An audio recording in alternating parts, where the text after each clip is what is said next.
I got to tell you, the show went flying by. We only have a couple more minutes, so we're going to jump right into the email questions with Mariel, who writes in and says, I have a tender-hearted 6-year-old daughter who's very trusting and believes the best in everyone. I don't want to burst her bubble, but how can I teach her that there are just some people out there who don't want the best for her and shouldn't be trusted?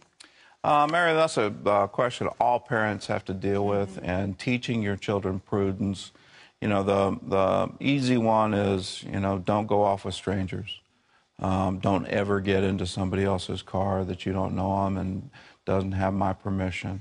You know, those are the easy ones. But you want to preserve that trusting quality.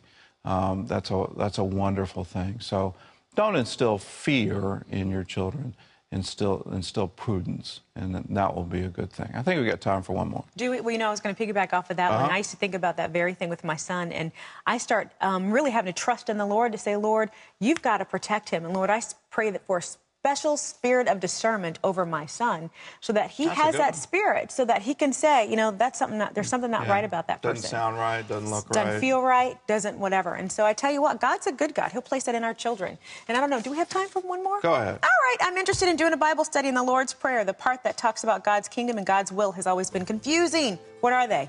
They're the same thing. God's the king, and when his rule and his will is being done, then his kingdom is present. That's why Jesus said, thy kingdom come, thy will be done. The two are equivalents. He's just giving you a rhyming thought. So when God's will is done, his kingdom is there.